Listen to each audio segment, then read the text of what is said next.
Task 20H, we had to open up the file staff.csv, and this file lists some workers on another project and lists each worker's jobs.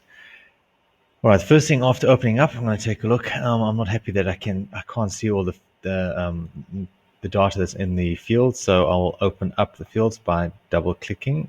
Once I've changed the icon through to the resize icon, and same here in column B, I'll double-click and change that. This one over here, I won't double-click because that'll make the column quite wide.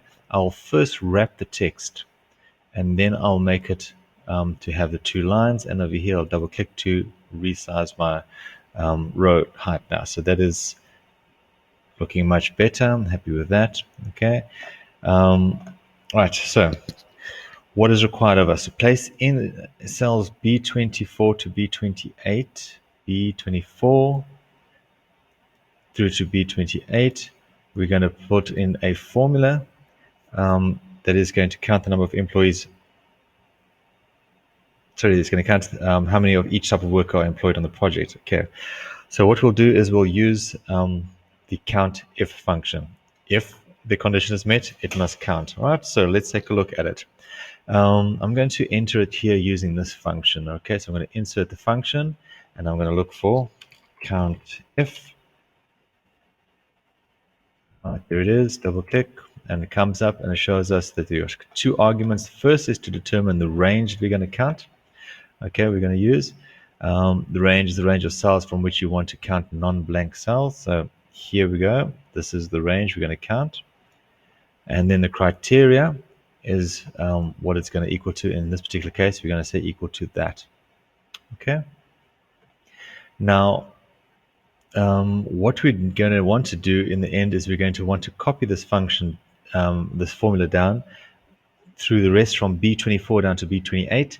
And the problem is that if you do copy that down, then all the relative formulas are going to be copied relatively. So as we drag the function down, the copy or the formula down, it's going to drag the reference. So by the time I get to the point of B28, it's going to refer to A28, but it's also going to refer to a range which is going to start here probably on B6 or B7 and extend down to the bottom. So we don't want that. So we're going to want to set our range to be absolute reference.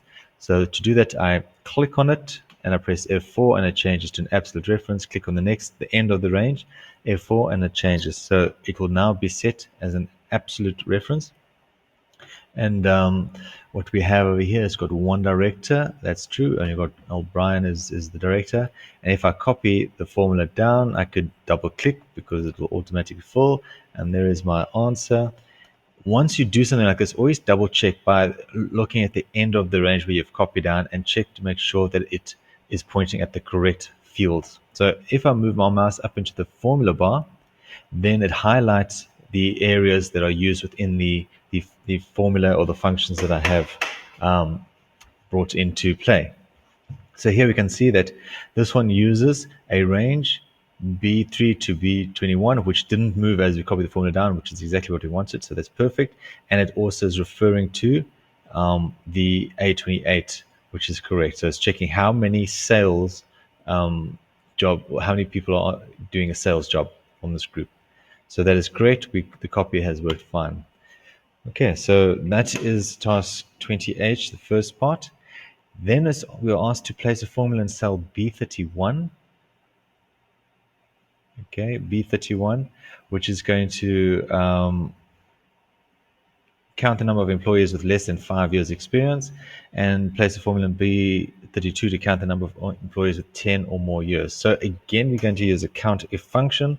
I'm going to do it via typing rather than selecting the function up there. So equals count if, open brackets, my range.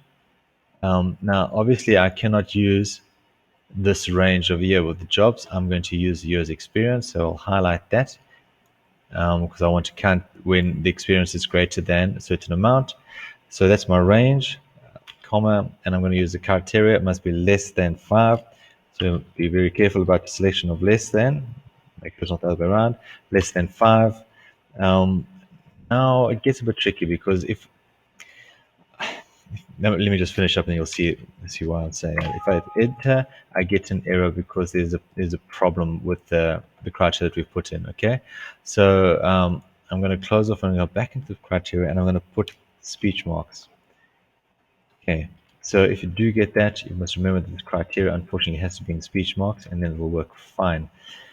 In order to avoid that, if we go and use the function bar up top there, it will be a little bit simpler. So I'll show you now using that. Equals, we're going to do the count if. Okay, the range we're going to use is the same range C3 through to C21. But the criteria over here now we're going to say must be greater than or equal to 5 years, greater than or equal to 10 years.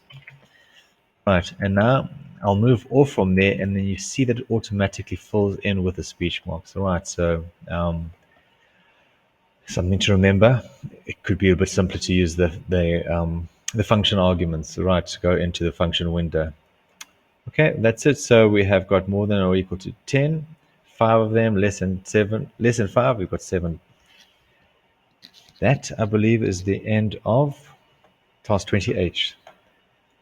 Save it as task 20H. Don't forget to change to Excel workbook.